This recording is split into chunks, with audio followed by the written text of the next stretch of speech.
You've read every book, said every right thing, given them every ounce of space they asked for.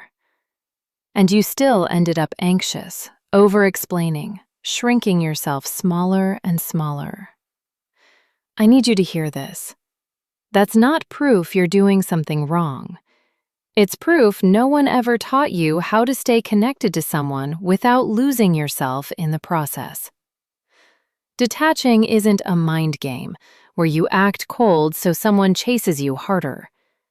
It's a set of real, learnable moves, things you actually do with your body, your time, and your attention. They build you into someone who isn't waiting on someone else's next move to feel okay. Today, I'm not just telling you the theory. I'm giving you the actual how. What to do in the moment the urge to chase hits you. What to do with the silence, and what to fill that space with instead. Stick around, because near the end, I'm going to show you the one shift that actually separates real detachment from just going numb. Let's kill a myth first. A lot of relationship content sells detaching like a strategy to win someone back. That's manipulation wearing a costume. What we're covering today is a skill, the ability to hold on to yourself while still caring about someone else. Psychologists call this differentiation. It's how much of a separate self you can keep while staying emotionally connected. The concept comes from family systems theory, developed by Murray Bowen and later expanded by David Schnarch. It shows up constantly in modern attachment-based couples work, including Stan Tatkin's. And if you're the one doing the over-explaining, the checking, the shrinking, that's usually not a character flaw either. Attachment researchers McCullencer and Shaver call this pattern hyperactivating strategies. Your nervous system escalating its bid for closeness because uncertainty feels unsafe. Detaching isn't about suppressing that feeling. It's about learning to metabolize it yourself instead of outsourcing it to someone else's response. Habit 1. Interrupt the over-explaining before it starts. The urge to over-explain isn't really about being understood. It's your nervous system trying to control the outcome so you feel less anxious. Here's what that actually looks like.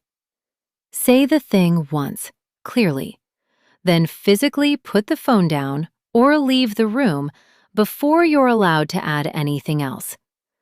That gap breaks the compulsive loop.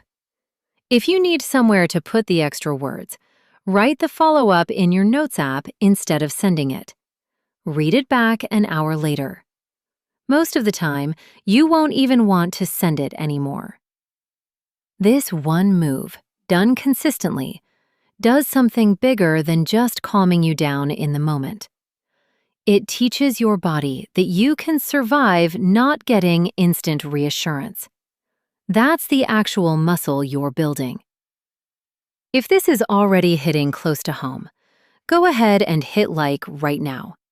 It genuinely helps me know this kind of video is worth making more of. Habit 2. Learn what to do in the silence. This is the hardest one, because the discomfort of not knowing feels physically unbearable. Detaching doesn't mean gritting your teeth through that feeling and hoping it passes. It means giving your body something specific to do instead of refreshing your messages. Go move. A walk, a workout, cleaning something with your hands. Physical activity actually metabolizes the stress hormones that make you want to reach out and fix things immediately. Call a friend and talk about literally anything else. The goal isn't to distract yourself forever.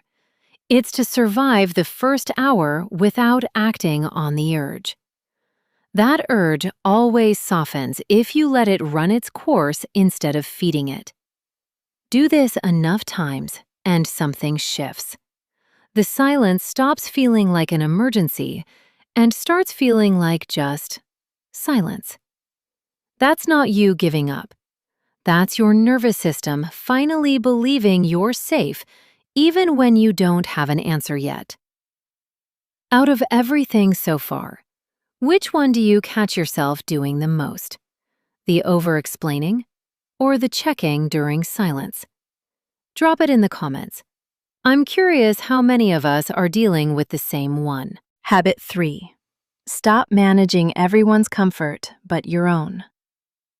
If you've ever softened your tone, buried a need, or shrunk your personality just to keep the peace, that's emotional labor, and it was never entirely yours to carry alone.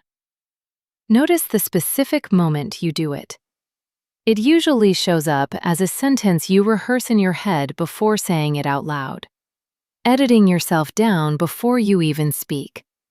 Catch that rehearsal. Say the unedited, honest version instead, even if it feels too blunt at first. This is going to feel uncomfortable, maybe even selfish the first few times. It isn't selfish. It's the difference between being in a relationship and being a manager of someone else's emotional state. You can only do one of those and still have a self left over at the end of the day. Habit 4. Stop outsourcing your security to their activity. Checking their social media, seeing who they've been liking or replying to, sending a random text just to see if they'll respond fast. That's not curiosity. That's you trying to get proof of safety from information you don't actually control.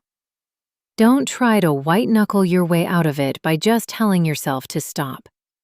Give the urge somewhere to go instead. Set a 2-minute timer before you're allowed to open the app. Most of the time, the urge passes before the timer even runs out. And swap the scroll for something that gives your brain a different kind of input entirely. Text a friend. Stand up and change rooms. Put your hands on something. The scrolling isn't really about them. It's a habit your brain built to feel a sense of control. Once you interrupt it enough times, your sense of security stops depending on what you find. Here's the part people don't want to hear. Detaching doesn't come with a guarantee. It's not a formula where if you do it perfectly, you get a perfect outcome. What it does guarantee is that you'll know clearly what you're actually dealing with. Instead of a version of the relationship that's been shaped entirely by your anxiety filling in the blanks. That clarity is the whole point. It's what lets you make a real decision instead of an anxious one. Real detachment is not the same as going numb or pretending you don't care. Numbness is when you shut the feelings off entirely, so nothing can hurt you. Detachment is when you let yourself feel the full weight of wanting something and still don't act on the panic underneath it. That's the difference between someone who's actually healed and someone who's just built a wall. One of those lets you love again. The other one just protects you from ever trying. Detaching was never about winning anyone back. It was about learning to sit with the silence, the urge, the rehearsed sentence, and choosing yourself in that moment, every single time, until it stops being a practice and starts being who you are. If this gave you a little clarity today, send it to the one friend who's been shrinking themselves trying to hold a relationship together alone. If you found value in this video, don't forget to like and subscribe.